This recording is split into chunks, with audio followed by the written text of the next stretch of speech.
Minor subjects, yes yes बेटा।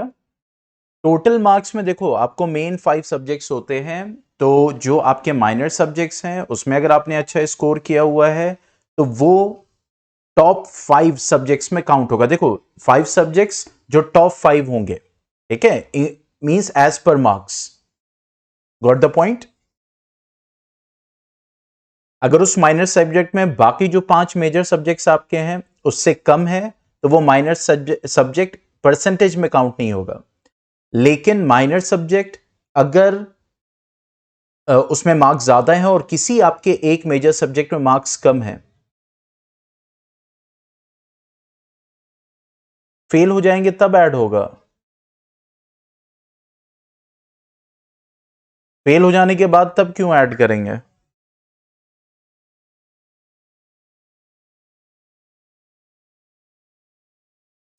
Fail के बाद मींस उस माइनर सब्जेक्ट में फेल होना या मेजर सब्जेक्ट में? मेजर सब्जेक्ट में अगर फेल होते हैं तो there are clauses for that. Yes, major में अगर फेल होते हैं तो ऑब्वियसली दैट इज फेल।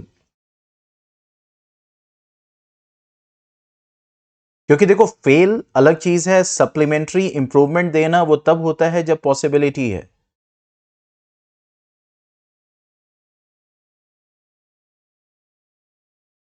अब I don't know, I have to see the means, अभी तक मुझे ये गाइडलाइन नहीं पता थी, लेकिन अगर मान ली फेल हो जाते हैं तो ऑब्वियसली वो स्टूडेंट फेल है। तो परसेंटेज 90% लेके क्या करेगा जब वो एक सब्जेक्ट में फेल है? वो पास थोड़ी कर दिया जाएगा। फेल है तो फेल है वो।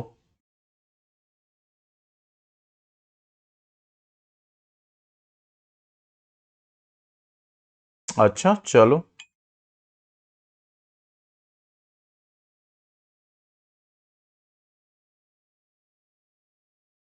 एक,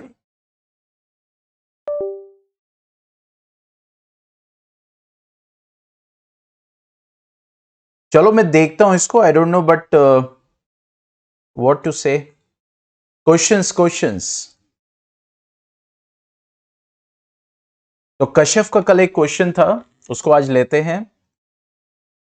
कश्यप के क्वेश्चन से स्टार्टिंग करते हैं। आप लोग के जो डाउट्स हैं वो सेंड कीजिए।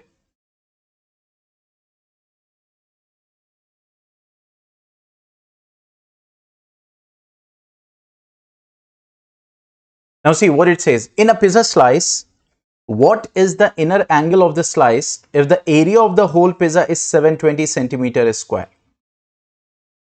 ये बोल रहा है कि एक पिज्जा है तो obviously it is circular in shape, और ये कह रहा है इसका पूरा एरिया जो है वो क्या है, that is 720 centimetre square.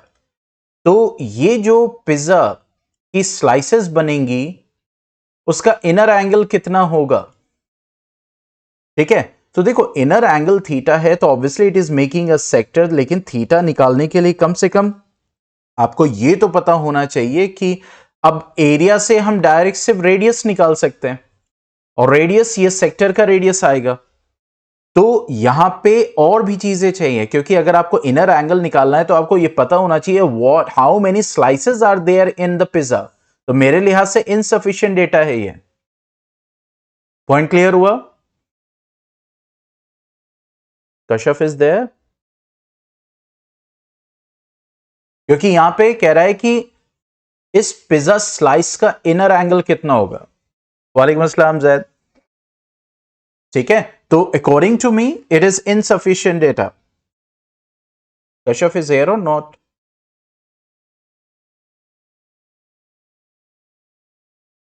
Kashyap Kashyap Kashyap Kashyap Kashyap is not here, okay. चलिए, तो ये क्वेश्चन कश्यप का था जो कल छूट गया था। अब उसके बाद और क्वेश्चंस भेजिए जिसको इसको जो डाउट है, सेंड मी द क्वेश्चंस। और पहले से क्वेश्चंस रेडी करके रखे ना।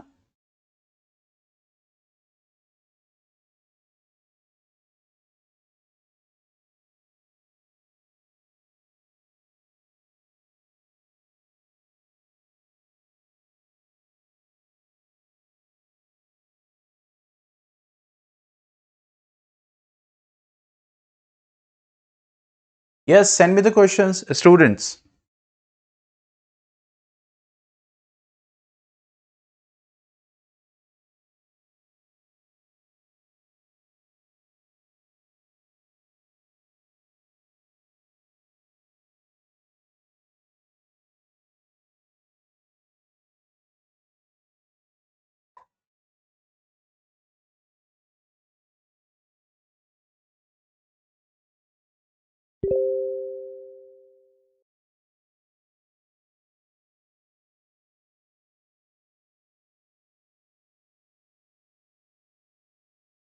Now what this question says, on covering a portion of a lens with a black sheet.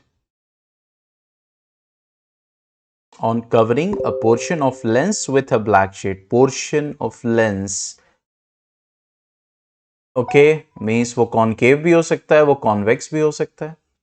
ये अलग से क्वेश्चन था, कोई केस स्टडी का तो नहीं क्वेश्चन था श्वेता?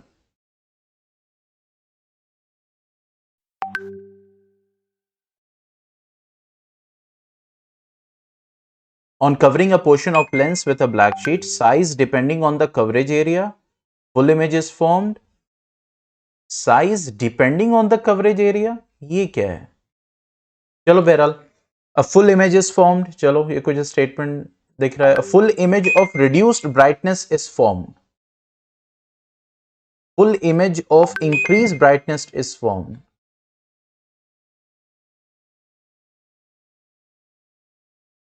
ये कैसे कैसे अंदाजा लगाएं? कौन सा पोर्शन कवर कर रहे हैं, लेंस कौन सा है, कॉन्वेक्स है, कॉनकेव है, ऐसे कैसे बता दिया जाएगा?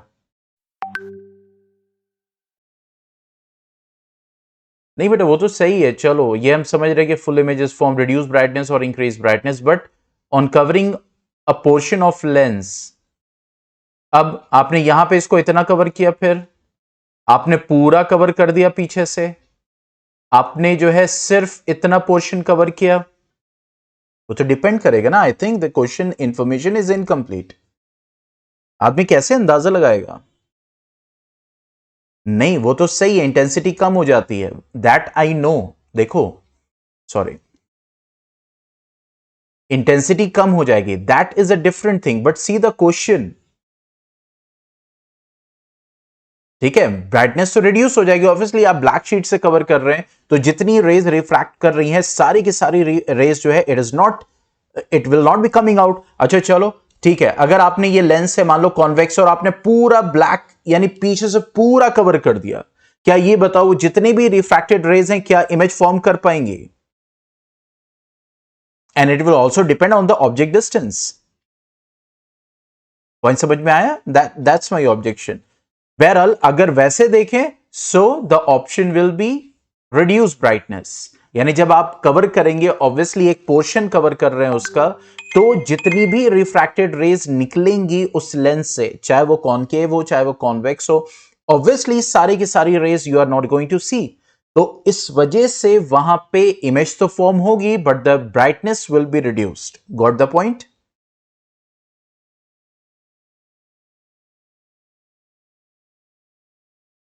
लेकिन मेरे लिहाज से ये क्वेश्चन इनकम्प्लीट है, बस ऐसे ही है। ये किस में था?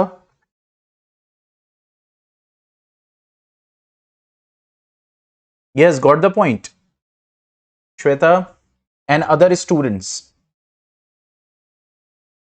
हर क्वेश्चन सबका है, हर एक क्वेश्चन सबका है।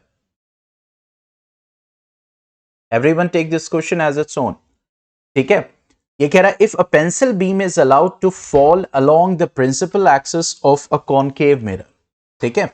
यहां पे कह रहा है कि जो पेंसिल बीम है it is allowed to fall along the principal axis of a concave mirror.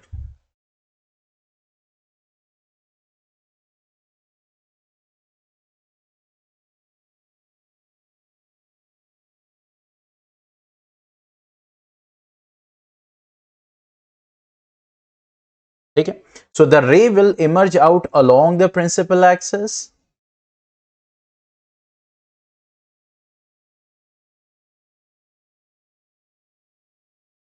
Sorry sorry sorry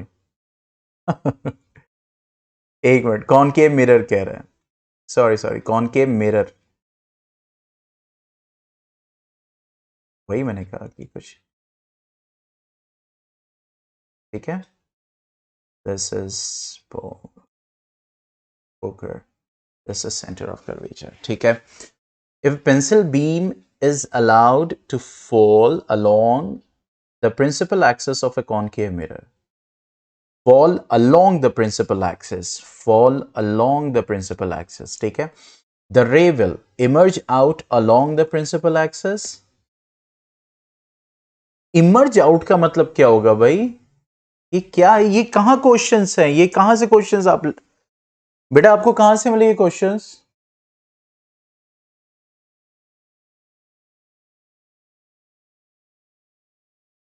from where?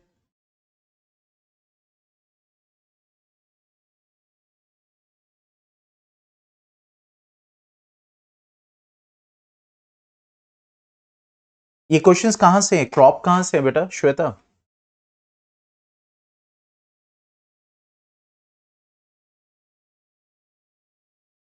हाँ देखो यहां पे देखो मिरर है तो मिरर में डेविएशन इमर्जेंस ये कहां होगा? ये तो लेंस में मिलेगा ना।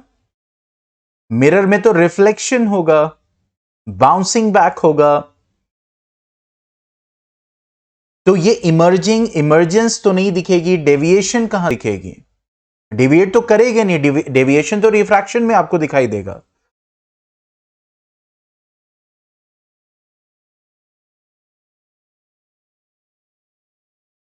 पॉइंट समझ में आया? Wait a second.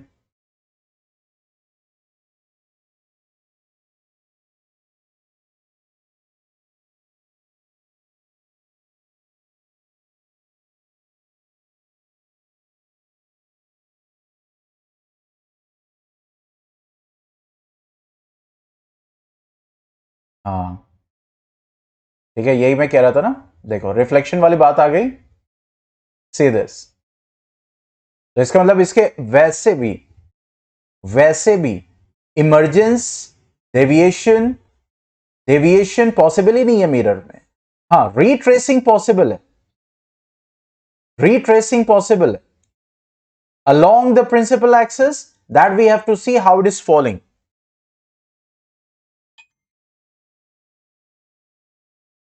ठीक है, मान लो रे से जा रही है, फोकस से क्रॉस करेगी,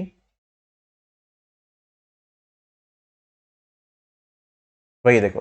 If the pencil beam is allowed to follow in the principal axis conic, it strikes the mirror and reflection happens.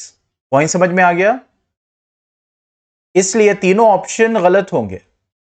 मैं सी को देखा नहीं था बहुत गौर से, बस ऐसे ही क्या था। तो यहां पे retracing is possible due to reflection. Got the point?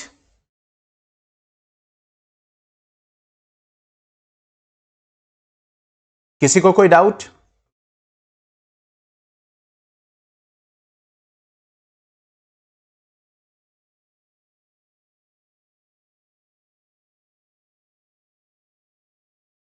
ठीक है, क्योंकि यहां पे कॉमन सेंस इसलिए लगेगा क्योंकि मिरर की बात कर रहा है, यहां पे डेविएशन की बात कर रहा है, यहां भी डेविएशन की बात कर रहा है, यहां इमरजेंस की बात कर रहा है। ये इन तीनों ऑप्शंस में सिर्फ लेंस में पॉसिबल है। ठीक है, चलो coming to next. That's why I checked की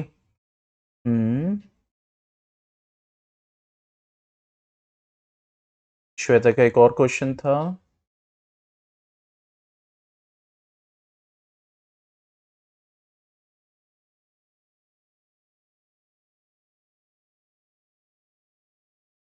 Now, it says a student traces the path of a ray of light passing through a rectangular glass slab for three different values of angle of incidence, that is for 30, 45 and 60 degree.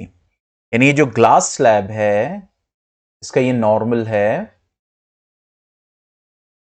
ठीक है, ठीक है, तो obviously ये air है, this one is glass and this one is air.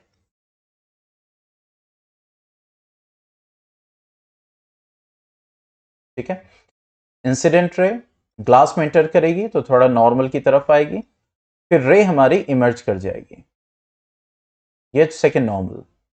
ठीक है, ये हमारा इंसिडेंस, ये हमारा एंगल ऑफ इमर्जेंस और ये हमारा एंगल ऑफ रिफ्रैक्शन। तो कह रहा है कि स्टूडेंट ट्रेसेस द पाथ, यानी कि वो रेक्टेंगुलर ग्लास स्लैब से थ्री डिफरेंट वैल्यूज पे रेस को ट्रेस कर रहा है। ठीक है, अब देखो यहां पे ऑब्वियसली जो ओरिजिनल पाथ है वो ऐसे जाएगा, तो लैटरल शिफ्ट हमें दिख रहा है। ठीक है, there is a lateral displacement is there. तो कह रहा है 30 डिग्री पे उसने ट्रेस किया, 45 डिग्री पे ट्रेस किया और 60 डिग्री, यानी this angle of incidence once was 30, then 45, then 60.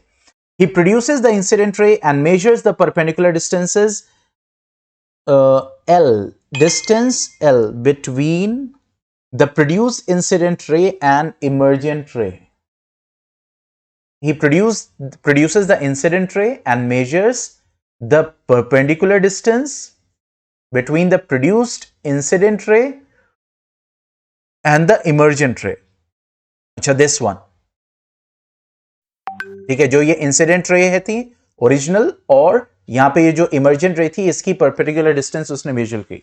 Now he will observe that L keeps on increasing with increase in angle of incidence. ये कह रहा है जैसे जैसे हम एंगल ऑफ इंसिडेंस बढ़ाते जाएंगे, ठीक है, तो वैसे वैसे यानी L, यानी ये जो लैटरल डिस्प्लेसमेंट है ये बढ़ता जाएगा. ठीक है, L keeps on decreasing with increase, यानी जैसे जैसे एंगल ऑफ इंसिडेंस बढ़ेगा ये L घटता चला जाएगा. ठीक है, L remains the same for all three, यानी L सेम रहेगा, सेम तो रहेगा नहीं. ठीक है, L is maximum for angle I 45 degree and it's less than this value for both for I 30 and 60, यानी 45 पे मैक्सिमम होगा और 30 और 60 पे कम वैल्यूज होंगी 45 से. ये हमें ध्यान में रखना है. पॉइंट समझ में आया? अब देखो यहां पे आपका ग्लास स्लैब है, ठीक है, यह आपका नॉर्मल, यह आपकी incident ray, for example 30 degree, ये 30 डिग्री है. ठीक है, ओके.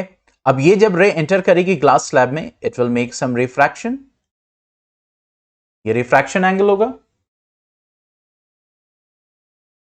ठीक है, और फिर उसके बाद ये रे, यानी ये सेकेंड नॉर्मल, ये रे इमर्ज कर जाएगी, ये आएगा. ठीक है, दिस विल बी L, यानी ओरिजिनल और इमर्जेंट रे के बीच की distance, that is a perpendicular distance.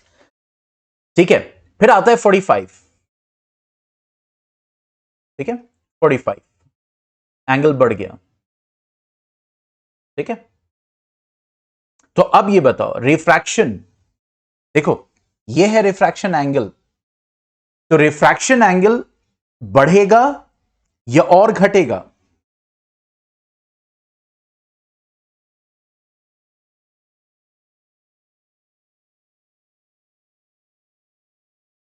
Refraction angle बढ़ेगा या घटेगा?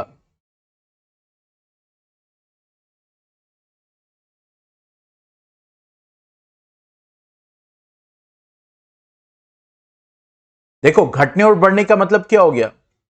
एंगल ऑफ ये इंसिडेंट रे आ रही है, बढ़ने का मतलब ये हो गया ये ऐसे, यानी पहले नॉर्मल और रिफ्रैक्टेड रे के बीच में ये एंगल था कम, अब रिफ्रैक्शन एंगल जो है यानी एंगल ऑफ रिफ्रैक्शन बढ़ गया, यानी कम रिफ्रैक्शन दिखेगा अगर एंगल ऑफ इंसिडेंस ज्यादा होगा. दूसरी चीज, we know that sine I upon sine R is equal to refractive index of the medium. ठीक है, refractive index of the medium. ठीक है, अब देखो मीडियम का रिफ्रैक्टिव इंडेक्स क्या होगा? यानी ये मीडियम क्या है? ग्लास है ना, रिफ्रैक्टिव इंडेक्स ऑफ ग्लास. ठीक है, so there will be change in sine I upon sine r, ये रेशियो, क्योंकि refractive index of glass will be same और इट विल चेंज.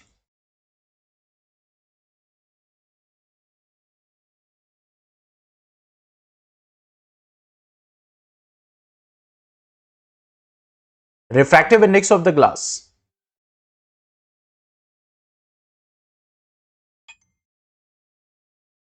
तो देखो यहां पे साइन आई अपॉन साइन आर एक वैल्यू है, फॉर एग्जाम्पल एक्स. ठीक है, आप साइन 30 लेते हो, साइन आर की कोई वैल्यू होगी? ठीक है, क्योंकि sine 30 upon sine R ratio must be same, Sine 45 upon sine r. Ratio must be same. Sine ratio, I'm talking about ratio. Sine 60 upon sine r.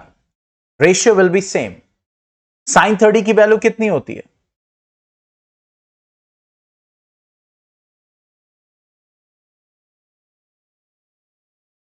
यानी साइन 30 की वैल्यू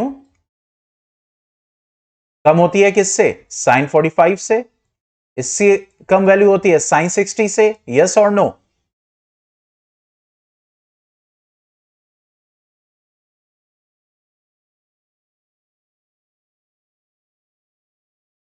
ये बताओ, साइन 30 की वैल्यू कम होती है ना साइन 45 से, फिर साइन 45 की वैल्यू होती है साइन 60 से। यानी ये जो न्यूमरेटर है वो बढ़ता जा रहा है, उसकी वैल्यू बड़ी होती चली जा रही है।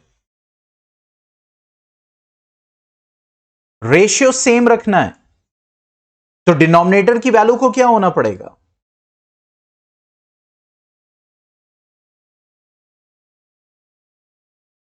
देखो ऐसे समझो, 1/2 है, अब ये 2 हो गया, तो रेशियो सेम रखने के लिए क्या होना पड़ेगा? 4 होना पड़ेगा ना।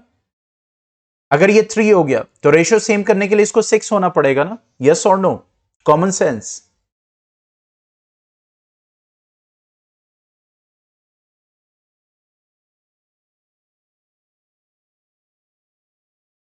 ठीक है, तो इसका मतलब क्या हो गया कि ये जो आपका आर है, यानी ये जो आर, जैसे जैसे साइन आई बढ़ेगा उसी तरह साइन आर की वैल्यू भी इंक्रीज करेगी, और साइन आर की वैल्यू इंक्रीज करने के लिए आर की वैल्यू बढ़नी चाहिए। ठीक है, तो इसीलिए जितना एंगल बढ़ेगा एंगल ऑफ इंसिडेंस बढ़ता रहेगा।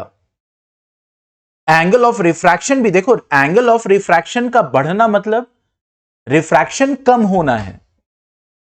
पॉइंट को समझो, ये एंगल ऑफ रिफ्रैक्शन है, अब एंगल ऑफ रिफ्रैक्शन ऐसे हो रहा है, ये नया एंगल ऑफ रिफ्रैक्शन। तो ये बताओ हम इसको क्या बोलेंगे? एंगल ऑफ रिफ्रैक्शन बढ़ गया, लेकिन सेकेंड साइड रिफ्रैक्शन जो हो रहा है वो कम हो रहा है। पॉइंट समझ में आया? एंगल ऑफ रिफ्रैक्शन का बढ़ने का मतलब क्या हो गया? रिफ्रैक्शन कम हो रहा है, बेंडिंग कम हो रही है। Got the point?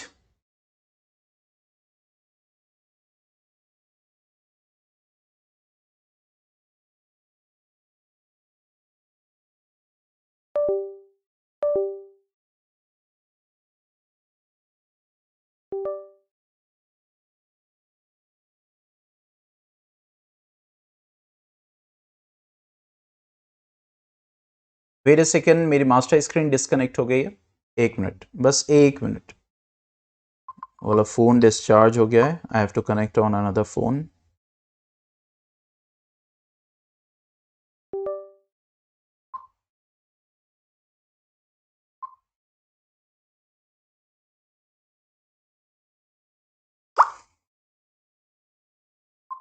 Batch 1020। Okay, now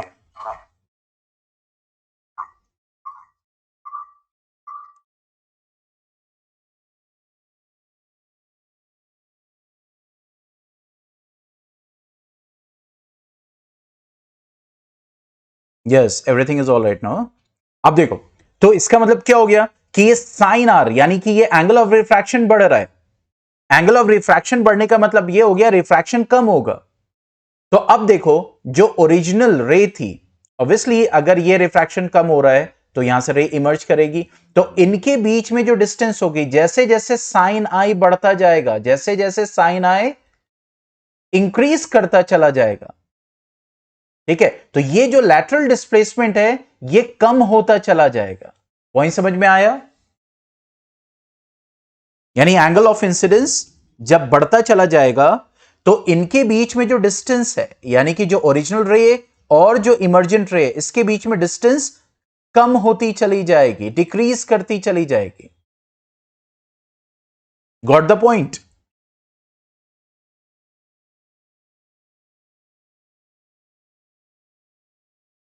देखो यहां पे ये कह रहा है कि एक स्टूडेंट है, वो अलग अलग एंगल ऑफ इंसिडेंस पे ये रेस को ट्रेस कर रहा है, ग्लास स्लैब का क्वेश्चन है ये। तो यहां पे ऑप्शन दिया हुआ है कि जैसे जैसे एंगल ऑफ इंसिडेंस बढ़ेगा तो ये जो ओरिजिनल रे का पाथ होता है और जो ये इमर्जेंट रे होती है, इसके बीच में डिस्टेंस बढ़ती चली जाएगी, कम होती चली जाएगी। यही तो मैं कह रहा हूं। तो इस रेशियो को सेम करना रहेगा ना, ये जो रिफ्रैक्टिव इंडेक्स है,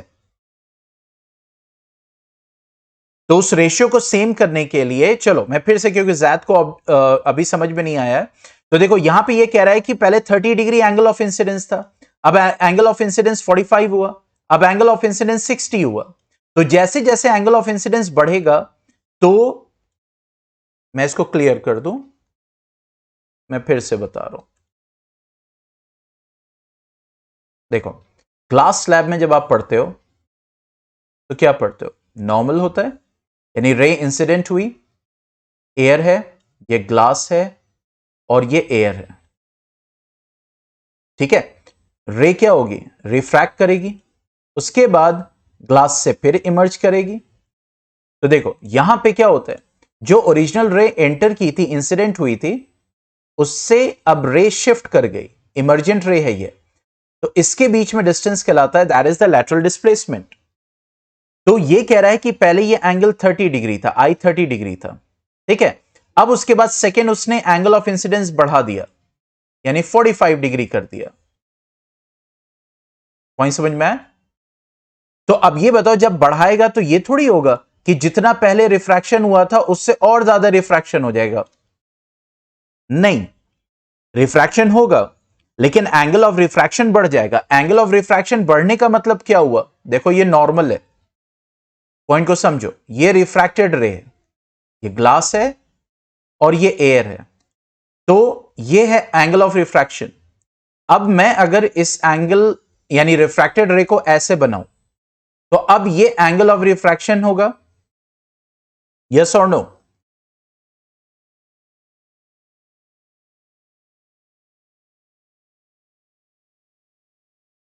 ठीक है। तो देखो ये जो येलो आर है और ये जो रेड आर है, या आर डैश तुम कह लो, तो देखो एंगल ऑफ रिफ्रैक्शन कम का मतलब क्या हो गया, बेंडिंग ज्यादा,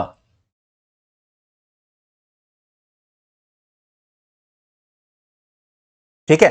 और एंगल ऑफ रिफ्रैक्शन बढ़ने का मतलब क्या हो गया, बेंडिंग कम, ठीक है। अब इसको मैं साइमुलेशन से भी आपको एक्सप्लेन करता हूं। साइमुलेशन ओपन कर लेते हैं।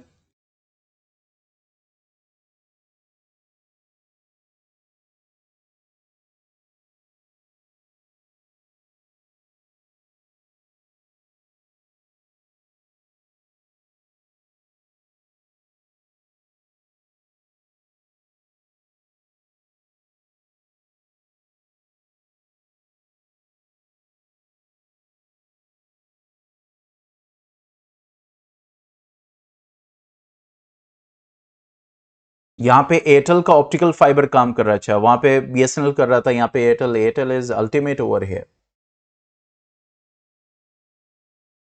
अभी तो जो नया अपार्टमेंट है आज उसमें लगा है, अभी तो मैं अपने कजन के वहां हूं जहां से क्लास में ले रहा हूं।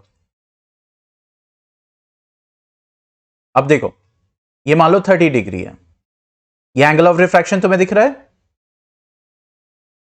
यस एवरीवन, ठीक है। अब मैंने एंगल ऑफ इंसिडेंस बढ़ा दिया, ये देखो जब मैंने एंगल ऑफ इंसिडेंस बढ़ाया तो देखो एंगल ऑफ रिफ्रैक्शन भी बढ़ गया,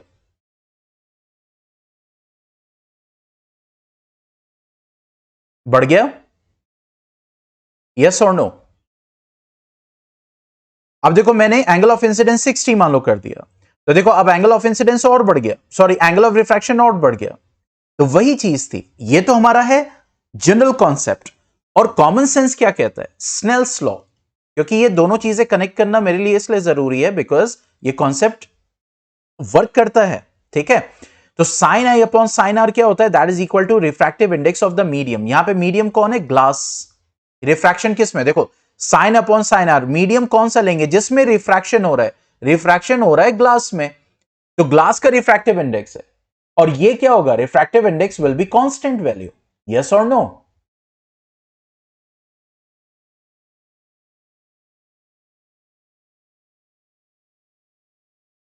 अच्छा, सबको स्क्रीन क्लियरली विजिबल है ना? ब्लर तो नहीं दिख रही है, क्लियरली विजिबल है?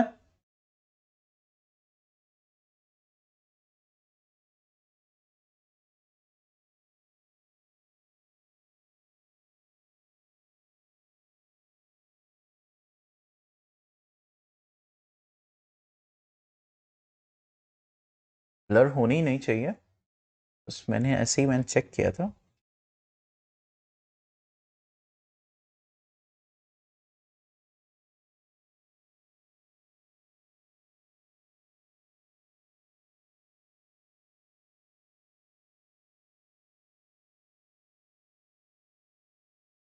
ओके अच्छा, वो इंटरनेट स्पीड के ऊपर डिपेंड कर रहा होगा। जैद कह रहे मेरे लिए ब्लर है हल्की सी।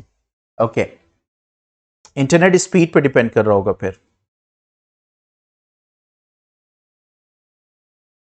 चलो इसको देखते हैं। ठीक है, तो देखो साइन आई अपॉन साइन आर क्या एक रेशियो है, ये कांस्टेंट वैल्यू है। जैसे ऐसे समझो, मान लो एक रेशियो है तुम्हारे पास 1/2। अब जैसे हम देख रहे हैं कि एंगल ऑफ इंसिडेंस बढ़ रहा है, तो साइन 30 की वैल्यू कम होती है साइन 45 से, उसकी वैल्यू कम होती है साइन 60 से। मतलब ये जो साइन आई है ये बढ़ता चला जा रहा है, जैसे जैसे एंगल ऑफ इंसिडेंस बढ़ रहा है, तो उसी तरीके से साइन आर भी बढ़ रहा है ना, क्योंकि जैसे जैसे हम इसको एंगल ऑफ इंसिडेंस को कम करेंगे, एंगल ऑफ रिफ्रैक्शन भी कम हो रहा है पहली बार से, यानी कंपैरेटिवली टू प्रीवियस वन। और जैसे जैसे एंगल ऑफ इंसिडेंस हम बढ़ाएंगे तो एंगल ऑफ रिफ्रैक्शन भी बढ़ रहा है। तो इसका मतलब ये हो गया कि अगर साइन आई ऊपर इंक्रीज हो रहा है तो साइन आर भी नीचे इंक्रीज हो रहा है।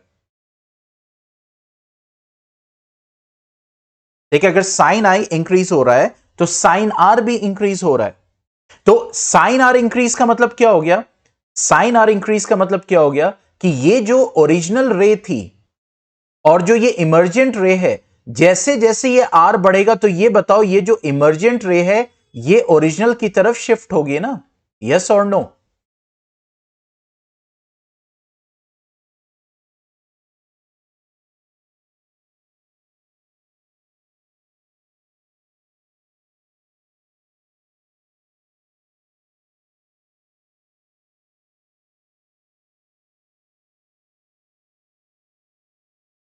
देखो,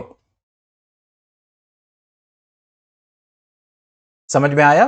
तो इसीलिए जब एंगल ऑफ इंसिडेंस बढ़ेगा तो ये जो आपका एल है, L means the distance between emergent ray and the original ray, ये जो एल है ये डिक्रीज करेगा।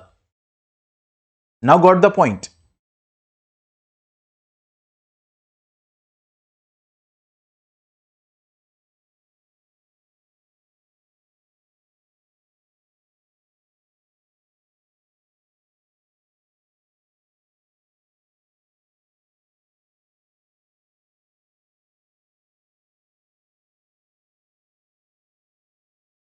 शिजान क्लास लेट नहीं है, 5:30 पे थी ना?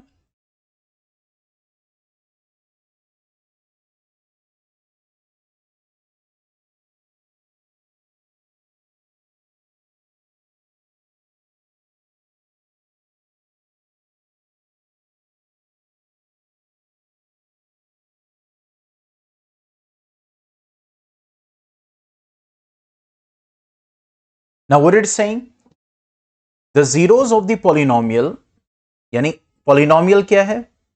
That is x square minus 3x minus m plus 3। ठीक है, तो इसका मतलब क्वाड्रेटिक पॉलिनोमियल का ये ax स्क्वायर है, ये bx है और ये c है। This one is a x square, this one is bx and this one is c। ठीक है, क्वाड्रेटिक पॉलिनोमियल का। ओके, तो जीरोस हमें निकालना, we have to find the zeros. ठीक है, अब यहां पे जब हम जीरोस फाइंड आउट करते हैं, फॉर एग्जांपल जैसे कि पॉलिनोमियल गिवन है, तो what we do, we split ठीक है। अच्छा, ये जो होता है यानी जब आप a x square plus b x plus c करते हो, तो ये जो ए और सी का प्रोडक्ट होता है, ठीक है, यानी ए सी, ए सी मतलब दैट इज टू फैक्टर्स, तो यहीं से तो फैक्टर निकालते हो। तो देखो यहां पे भी गौर से देखो, यहां पे भी तुम्हारे पास दो फैक्टर्स है, यानी ये जो सी है, क्योंकि यहां पे कांस्टेंट ए का क्या है, वन है ना,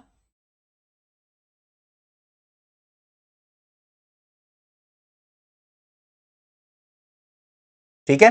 तो minus M M plus three जो सी है, इसको जब तुम वन से मल्टीप्लाई करोगे तो minus M M plus three ही आएगा।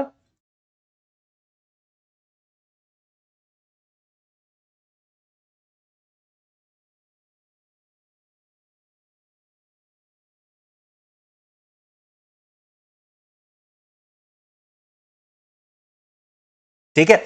अब ये आपके पास दो फैक्टर हो गए, माइनस एम और एम प्लस थ्री, यानी ये दो फैक्टर्स हो गए, माइनस एम और एम प्लस थ्री। अब इन दोनों फैक्टर्स को यूज करके तुम्हें माइनस थ्री लाना है। जैसे जब हम क्वाड्रेटिक पॉलिनोमियल सॉल्व करते हैं, तो जो प्रोडक्ट होते हैं, जो फैक्टर्स होते हैं, उन्हीं का कॉम्बिनेशन बना के तभी तो मिडिल टर्म लाते हैं, स्प्लिटिंग द मिडिल टर्म में। तो ये m प्लस थ्री और माइनस एम को कैसे अरेंज करोगे कि माइनस थ्री आए?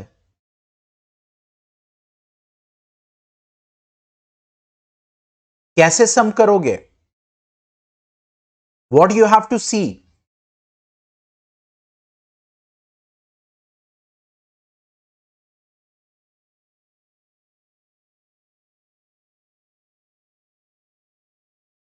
अगर यहां पे m प्लस थ्री लेते हो और यहां पे माइनस एम लेते हो, क्योंकि अगर ये देखो तो यह है माइनस एम स्क्वायर, यह है माइनस थ्री एम,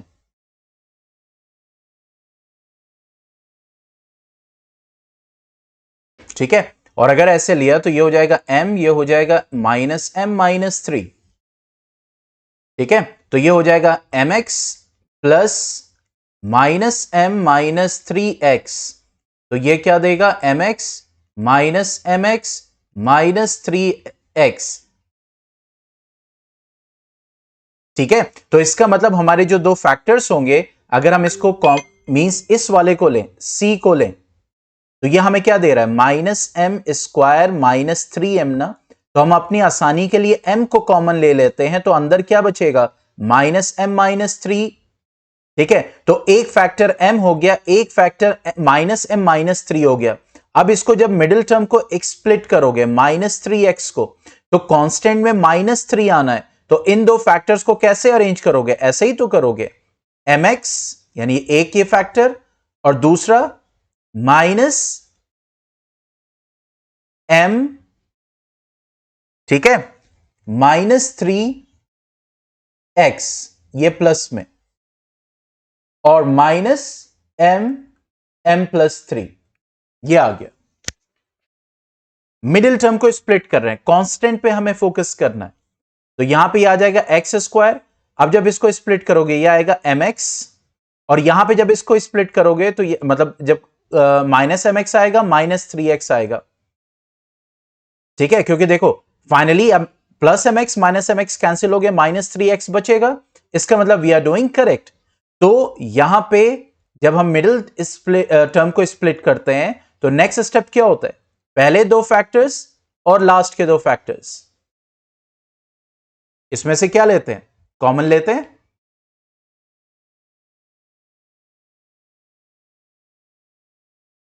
यानी सॉरी टर्म्स, ठीक है, नॉट फैक्टर्स, टर्म्स। तो अब देखो यहां पे एक्स स्क्वायर है, यहां पे एक्स है, तो एक्स कॉमन आ जाएगा, ये हो जाएगा एक्स प्लस एम। यहां पे प्लस आपने कॉमन लिया, और आपको क्या कॉमन मिलेगा, माइनस एम माइनस थ्री हो गया, तो इसका मतलब ये हो गया कि minus M plus three, minus common लोगे अगर, Fizan is calling, hello,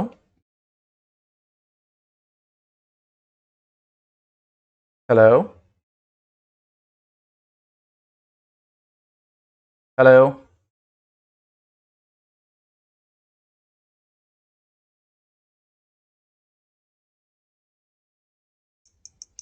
Shizan ने नहीं ज्वाइन किया है क्या अभी?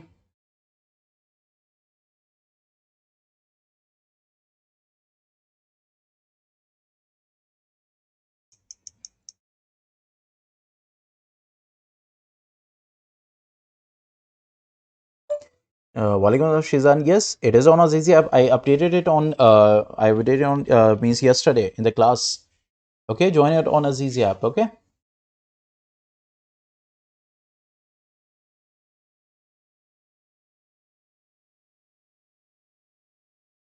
So where were we? ठीक है, अब देखो यहां पे क्या कॉमन लोगे, यहां पे तुम्हारे पास है कांस्टेंट -m-3 और यहां पे है दिस वन. तो what common you are going to get between these to?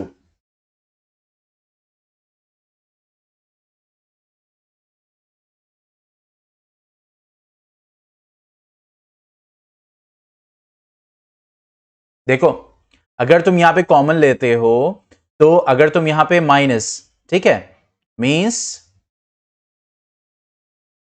Minus अगर कॉमन लोगे तो ये हो जाएगा m+3.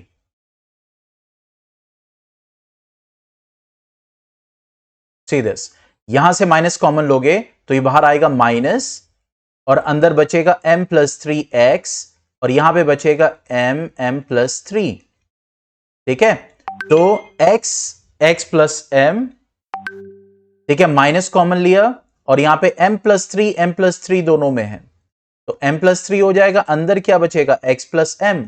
देखो x plus m, x plus m, तो यहां पे क्या आ गया x माइनस m+3 और x प्लस m. अब यहां से जब लोगे x minus m+3 is equal to 0 तो x की वैल्यू क्या हो जाएगी m-3. एक ये 0 हो गया. यहां से जब लोगे तो x plus m is equal to 0 तो x की वैल्यू हो जाएगी -m. तो -m और m-3. ठीक है, देखो m-3 है, माइनस कॉमन लोगे तो ये आ जाएगा तुम्हारा 3 -m. कहीं कुछ गड़बड़ी हुई है,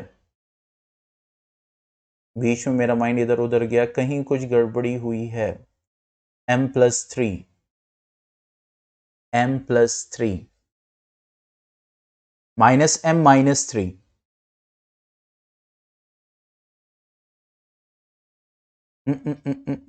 कहीं कुछ मैंने मिस्टेक कर दी है साइन की.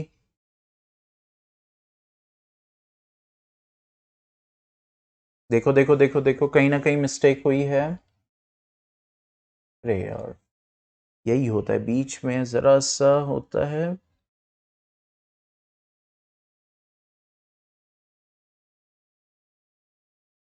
Wait a second, sorry for inconvenience but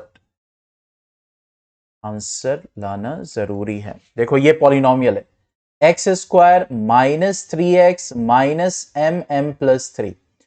देखो जिसको नहीं समझ में आया दोबारा समझ लो. जो भी क्वाड्रेटिक पॉलिनोमियल होता है तो जब हम इसको फैक्टराइज करते हैं तो मिडिल टर्म को स्प्लिट किया जाता है.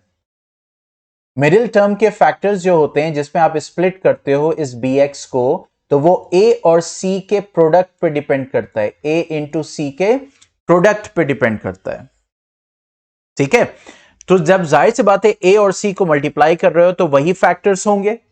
तो यहां पे देखो ये ax² है, ये bx है और ये c है. This one is ax², this one is bx and this one is c.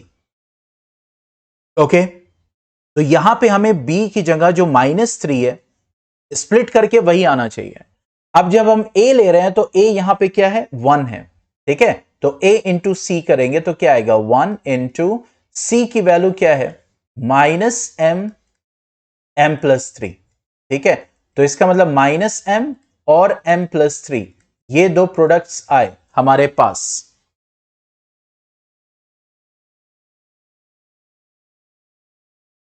Point clear हुआ यहां तक?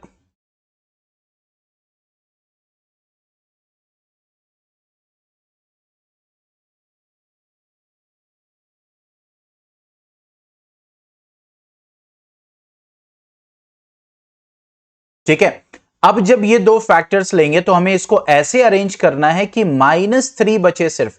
देखो इसमें -m है और यहां m+3 है तो बचना -3 चाहिए. तो इसको कैसे तुम कॉम्बिनेशन में लोगे जिससे -3 बचे?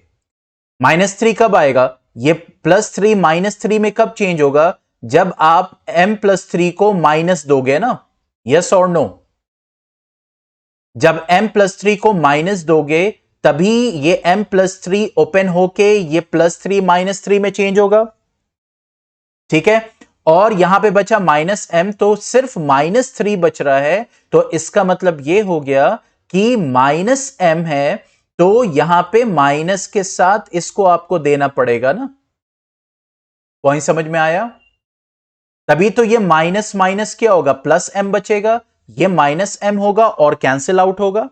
देखो -m मिला, यहां से -3 बचा, और यहां पे माइनस माइनस +m हो जाएगा, कैंसिल आउट, सिर्फ -3 बचेगा। तो इसका मतलब ये दो फैक्टर्स बन सकते हैं, बस इसी के आगे मुझे x लगा देना है। तो देखो क्या आ गया, x² माइनस -mx, ये आ गया। ठीक है, और -m+3x, बस उसके आगे x लगा देना। देखो ये जो फैक्टर बन रहा है इसके आगे x लगा देना है, ये जो फैक्टर बन रहा है इसके आगे x लगा देना है, और ये जो c है इसको इसके आगे लिख देंगे।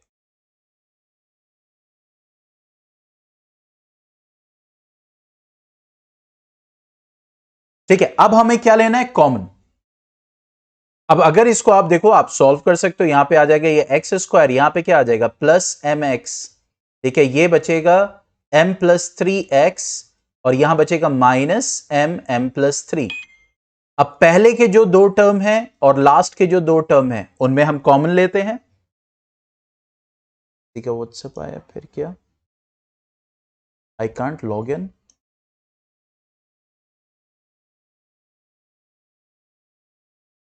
बेटा आप उसमें देखिए, बैच में जब जाएंगे तो वहां पे ज्वाइन नाउ का बटन दिखेगा आपको, अजीजिया ऐप पे। जब बैच में जाएंगे, ज्वाइन नाउ, वहां पे उसको रीस्टार्ट कीजिए या रिफ्रेश कीजिए, you will get the join now button. ठीक है, अब यहां पे कॉमन क्या होगा, x, तो ये हो जाएगा x+m। यहां पे कॉमन देखो, पहली साइन कौन सी है, माइनस, आपने ले लिया, यहां भी ब्रैकेट में m+3 है, यहां भी ब्रैकेट में m+3, यानी कि m+3 कॉमन आ गया। अंदर क्या बचेगा, अंदर क्या बचेगा, अब यहां से बचा x और यहां से बचा माइनस है, तो माइनस माइनस क्या हो जाएगा, +m। तो देखो what you will get, x -m+3, ठीक है, और x+m।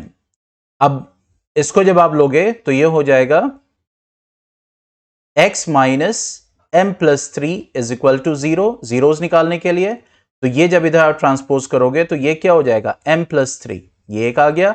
x+m को अगर लोगे तो इससे जब जीरो निकालोगे तो x की वैल्यू -m।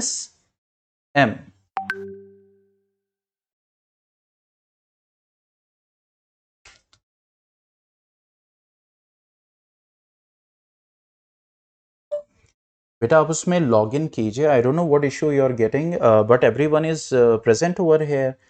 आप उस ऐप को करिए, और जिस नंबर से आपने रजिस्टर किया था या जिस ईमेल से रजिस्टर किया था उसको डालिए, ओटीपी डालिए, और उसके बाद लॉगिन हो जाएंगे।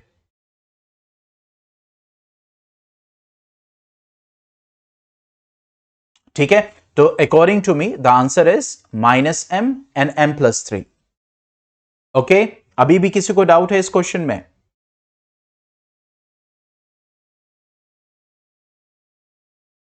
पॉइंट समझ में आया? तो इस तरीके से हम स्प्लिटिंग करते हैं, क्योंकि यहां पे हमें कांस्टेंट क्या है इस पे हमें ध्यान देना है। ठीक है, कांस्टेंट क्या है, ठीक है, इस पे हमें ध्यान देना है। और स्प्लिटिंग जब करें तो वहां पे फैक्टर्स को देख लें, क्या कॉम्बिनेशन पॉसिबल है इस बी को लाने के लिए, वो कॉम्बिनेशन रफ में बना लीजिए, बस उसके आगे आपको फाइनली वेरिएबल लगा देना है।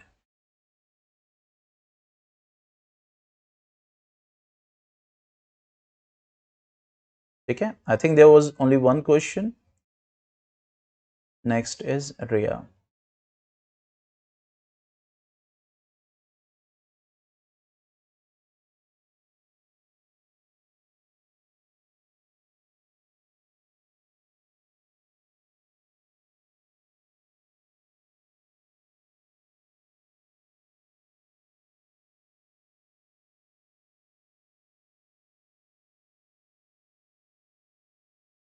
Okay, question number 41।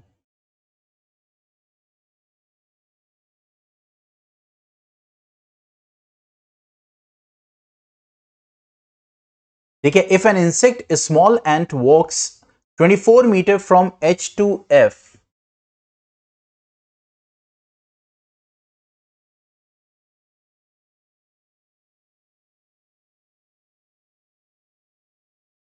अच्छा, ये टेक्स्ट बेस्ड है, एक minute. In a classroom, students were playing with some pieces of cardboard as shown below. कुछ triangle है, square है, rectangle है, trapezium है, square है, triangle है, ठीक है? All these are given over here. Okay. Now, all of a sudden, teacher entered into a classroom. She told students to arrange all pieces on seeing this beautiful image.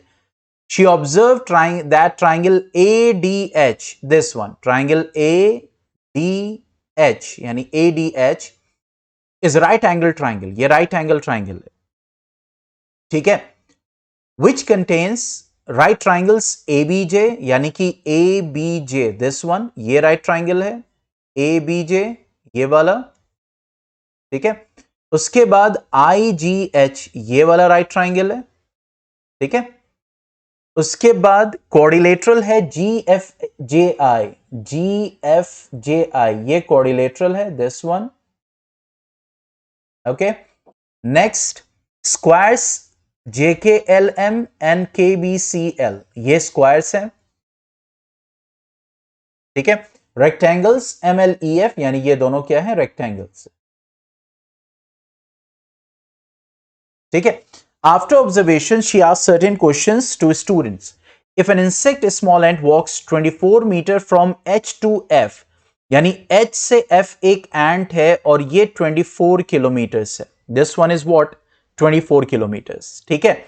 Then walks 6 metre to reach M, यानी ये यहां से लेकर यहां तक 6 metres है, okay.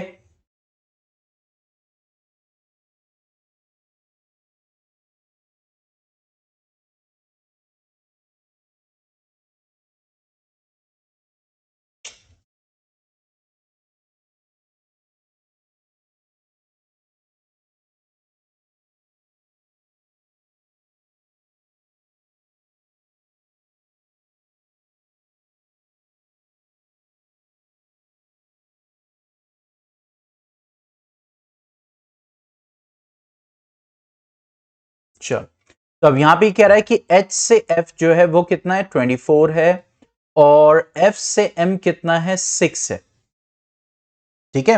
Then walks 4 metre to reach at L, यानी ये जो यहां से यहां जा रहा है तो ये 4 मीटर्स है। And finally crossing K reached eight J, अच्छा, फाइनली क्रॉसिंग K, अच्छा K को M, देन वॉक्स, अच्छा L तक आया, फिर K को क्रॉस करता हुआ J तक पहुंचा यहां पे, तो ऑब्वियसली ये स्क्वायर है तो ये भी 4 होगा, ये भी 4 होगा, ठीक है। तो you find the distance between the initial and the position and the final position, मतलब आपको ये निकालना है, यहां पे थी and this was the initial position and this one is final position. Got the point, question समझ में आ गया कि हमें इनिशियल पोजीशन से फाइनल पोजीशन तक निकालना है डिस्टेंस, यानी H J, we have to calculate what, H J. Question समझ में आ गया, क्वेश्चन में किसी को डाउट?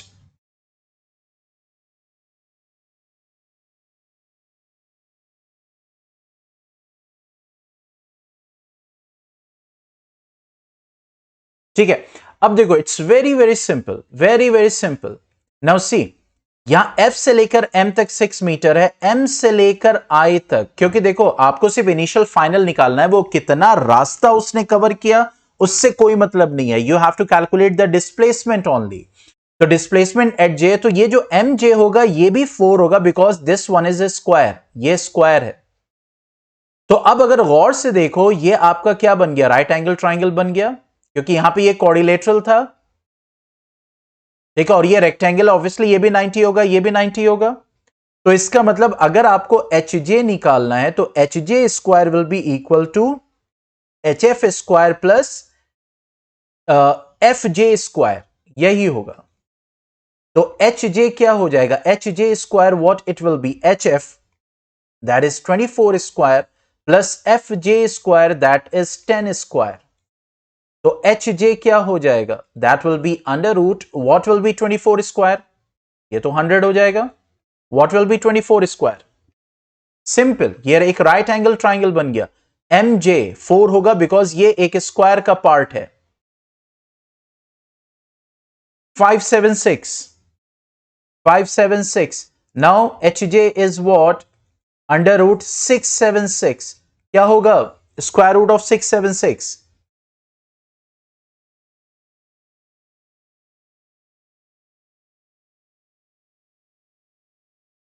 436.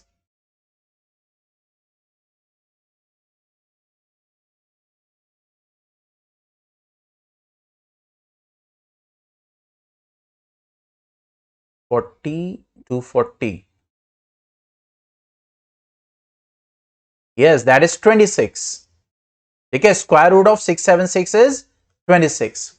क्वेश्चन अच्छा है और इजी भी है, सिंपल कॉन्सेप्ट्स हैं. Got the point? Shizan join किया कि नहीं ज्वाइन किया? एक मिनट चेक कर रहा हूं. शिजान आर यू है? हाँ, शिजान है ज्वाइन. हाँ भाई, किसी को डाउट इसमें, इस क्वेश्चन में? ये तो अगला क्वेश्चन लेते हैं. It was very good, conceptual, बहुत अच्छा क्वेश्चन है.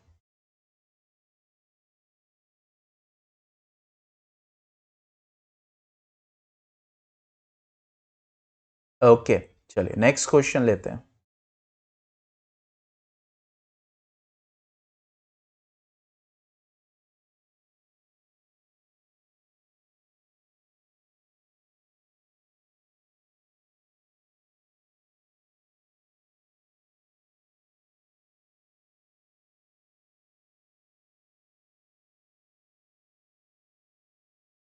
Now see what it says, a spherical mirror है, and a thin spherical lens. Each has focal length of -15. अब देखो, focal length -15 सेंटीमीटर, यानी ये माइनस साइन. तो फोकल लेंथ निगेटिव किसका होता है? यानी मिरर में पहले बात कीजिए और फिर हम लेंस की बात करेंगे. पहले मिरर की बताइए.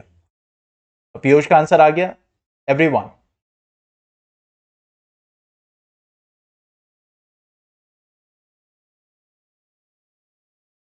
देखो, कॉनकेव मिरर जब आप प्रिंसिपल एक्सिस ज्वाइन करते हो,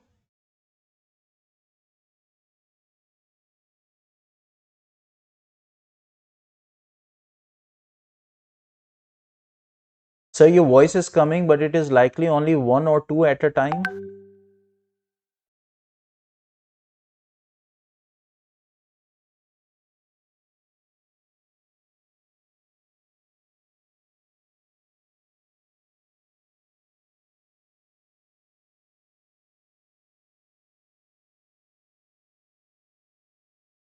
शीजान, जो आप इशू फेस कर रहे हैं वो उसको ज़रा मुझे स्क्रीन रिकॉर्ड या फिर वैसा रिकॉर्ड करके भेजिए.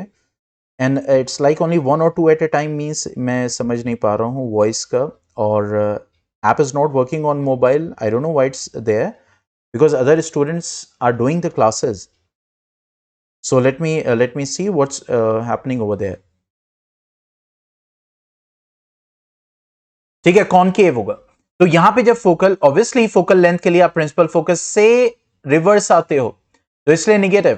तो यहां पे निगेटिव यानी कि मिरर कौन सा होगा? कॉनकेव. तो यहां पे देखो ऑप्शन क्या बोल रहा है, बोथ कॉनकेव बोथ कॉन्वेक्स. नहीं, द मिरर इज कॉनकेव. देखो, मिरर इज कॉनकेव. ठीक है, अब लेंस की बात करें, कॉन्वेक्स लेंस.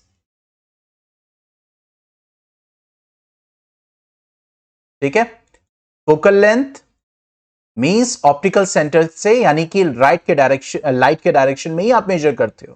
तो कॉन्वेक्स लेंस का फोकल लेंथ पॉजिटिव होता है. कॉनकेव का फोकल लेंथ क्या होगा? निगेटिव होगा. यस और नो?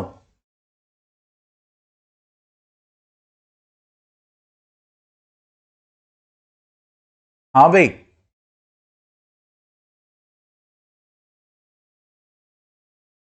सही है.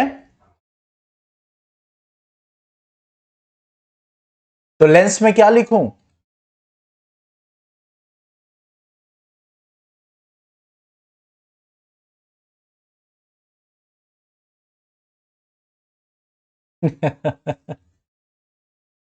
कोई कॉनकेव बोल रहा है, कोई कॉन्वेक्स बोल रहा है। क्यों क्यों कंफ्यूजन है?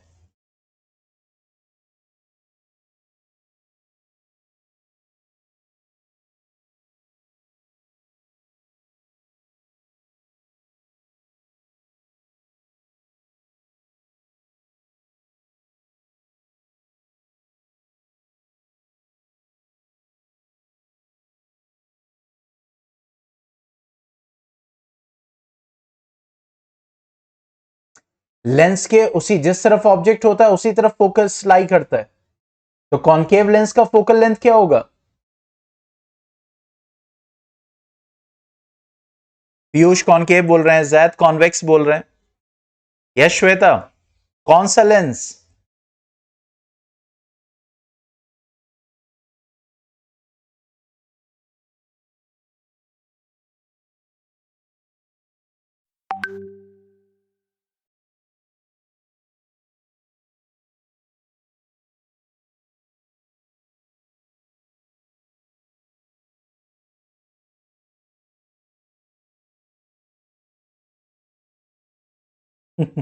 श्वेता कह रही आई थिंक, वाई थिंक?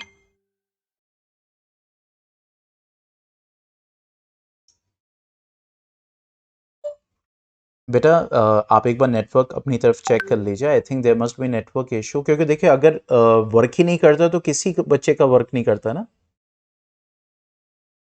ठीक है, तो आपकी तरफ हो सकता है नेटवर्क इशू हो, that's why it's not connecting.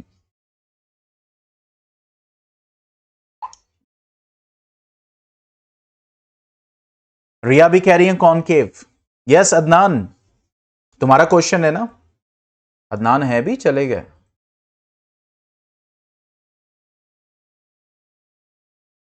हाँ है तो।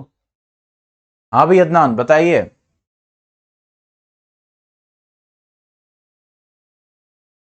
तो क्या आंसर होगा? What will be the answer? Lens और मिरर?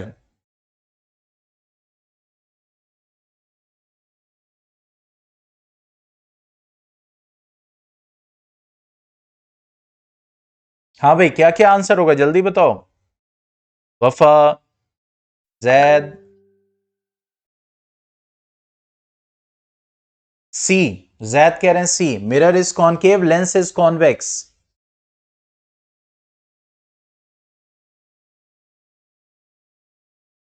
देखो, कॉन्वेक्स लेंस है, बहुत ध्यान से समझना। पैरेलल रे आ रही है, पैरेलल रे आ रही है, ऑब्वियसली फोकस से क्रॉस करेगी, यानी लेंस के फोकस से क्रॉस करेगी। तो ये जो फोकस से क्रॉस कर रही है, ऑप्टिकल सेंटर से जो ये डिस्टेंस होगी, ये फोकल लेंथ होगा ना। अब देखो, ये फोकल लेंथ आपने जो मेजर किया कॉन्वेक्स लेंस का, दैट इज, यानी लाइट भी इधर से आ रही है और आपका मेजरमेंट भी डायरेक्शन ऑफ लाइट की तरफ है। तो इसका मतलब क्या हो गया? Yes, it will B both concave. Point समझ में आया? Focal length of convex lens is positive, concave lens is negative. इसीलिए किसी के चश्मे का पावर निगेटिव है, इसका मतलब क्या हो गया? वो कौन सा लेंस लगाए हुए है? Concave lens. होता है ना भाई, मेरे मेरे जो है स्पेक्टिकल्स के पास जो है वो मींस -0.5 है, +0.5 है। तो -0.5 का मतलब क्या हो गया? कॉनकेव। ठीक है, और अगर प्लस पावर है तो दैट मींस इट शी और he is using what? The convex lens. Got the point?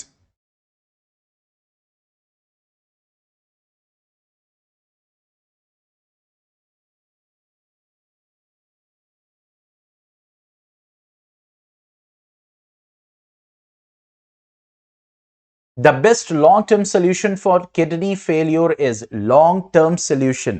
Dialysis is not a long-term solution. Dialysis is not a long-term solution. जिंदगी भर डायलिसिस कराते रहे, और ये कह रहा बेस्ट। तो अकॉर्डिंग टू मी, देखो ये ऐसे क्वेश्चंस होते हैं ना, according to me the answer is kidney transplant. अगर किडनी फेलियर हो गया है तो डायलिसिस कब तक आप कराते रहोगे? तो लॉन्ग टर्म सोल्यूशन है, so you have to go for kidney transplant. ठीक है, dialysis is not a long term solution.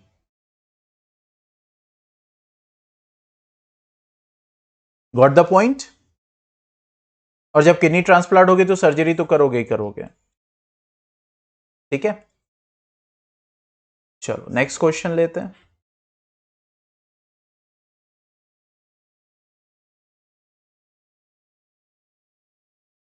Adnan के क्वेश्चंस के फॉन्ट बड़े अच्छे हैं, मतलब जूम करके या फिर उसने लेके क्रॉप करके जो है उसको किया हुआ है, तो फॉन्ट्स बड़े क्लियर आ रहे हैं। Now light enters from air to glass having refractive index 1.5, यानी कि एक लाइट है जो ग्लास में एंटर कर रही है and the refractive index of glass is 1.5। Shizan, are you there? Shizan, are you present?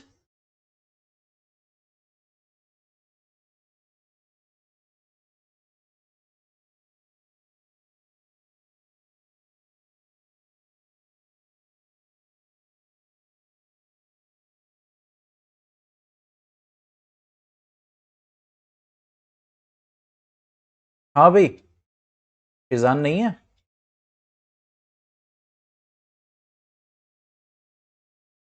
Okay आगे क्या बोल रहा है? The speed of light in vacuum is, यानी कि वी लाइट जो है वो वैक्यूम में हम उसको सी लेंगे, तो that will be 3 into 10⁸ metre per second. तो कह रहे the speed of light in the glass is. अब देखो रिफ्रैक्टिव इंडेक्स मैंने आपको बताया था कि रिफ्रैक्टिव इंडेक्स अगर दिया हुआ है that is refractive index of 2 to 1। ठीक है, दो मीडिया हैं और जिसका रिफ्रैक्टिव इंडेक्स निकालना होता है या बोल रहा होता है वो नीचे लिखा होता है। ठीक है, एज पर स्टैंडर्ड रूल। ठीक है, तो यहां पे जब आप रिफ्रैक्टिव इंडेक्स को आप कंपेयर करते हो तो यह आता है n2/n1। Got the point? Got the point? लेकिन जब आप रिफ्रैक्टिव इंडेक्स किसी का लेते हो, दो मीडिया का, और स्पीड ऑफ लाइट में रेशियो लेते हो, तो फिर क्या हो जाता है? दैट इज v1/v2, यानी speed of light in medium 1 and speed of light in medium 2।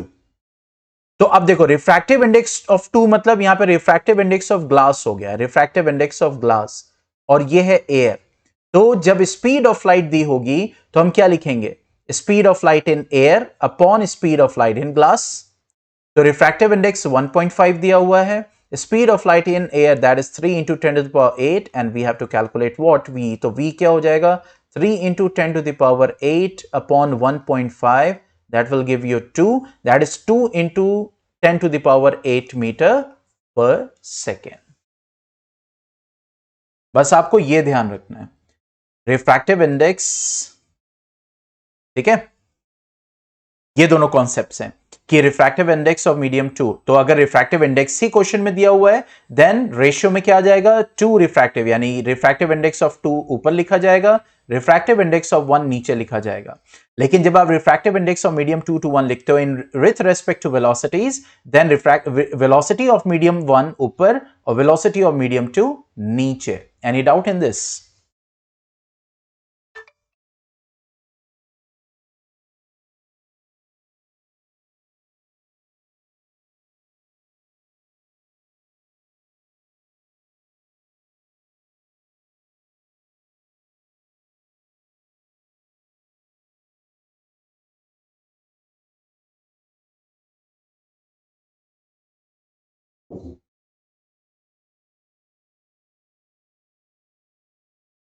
अब इस क्वेश्चन में क्या बोला? Light rays A and B fall on optical component X and come out as C and D. ठीक है, एक light ray parallel आ रही है और डाइवर्ज कर रही है। देखो जब निकल रही है तो डाइवर्ज कर रही है, तो डाइवर्जेंस किस में होता है?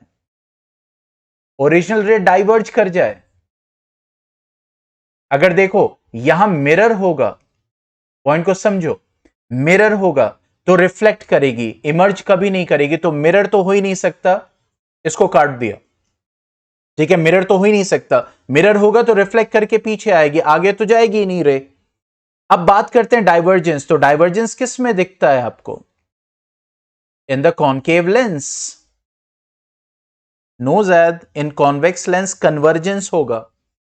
कॉन्वेक्स लेंस में जो भी पैरेलल रेज आएंगी वो एक जगह मर्ज कर जाएंगी फोकस पे, और फिर उसके बाद लाइट रे अगर आप आगे बनाओगे तो it will appear like this, जो हमने कल डिस्कस किया था। Got the point? Okay okay, ठीक है। तो इसका मतलब डाइवर्जेंस हमें किस में दिखेगा? That will be in concave. तो concave lens will be the option, convex भी नहीं होगा, प्रिज्म भी नहीं होगा। ठीक है, ओके। तो चलिए फिर आज का सेशन ये एंड करते हैं। कल भी सेशन के साथ जुड़ जाइए, और भी डाउट्स हैं तो उसको लेके आइएगा, कोशिश कीजिए पहले, ताकि मुझे पता रहे कितने क्वेश्चंस पूछने वाले लोग हैं, क्योंकि हो सकता है फिर कल 24 हो जाएगी तो 25-26 मुझे ऑफ करना पड़े। ठीक है, 25-26 ऑफ करना पड़े, क्योंकि सामान आ चुका होगा 25 की सुबह तक, तो वो सब सेट करना, सारी चीजें लगाना, तो at least it will take 2 days। ठीक है, to make it possible in a best possible way, सारे सब कुछ सेट करना। ठीक है, तो कल का डाउट्स हो वो भी क्लियर कर लीजिए, क्योंकि हो सकता है फिर 25-26 ऑफ हो। ओके,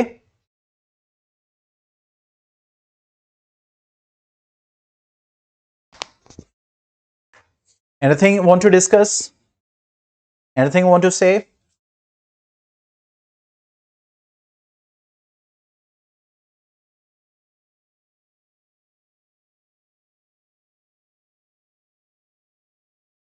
चलिए फिर, okay then, stay home, stay safe, good bye.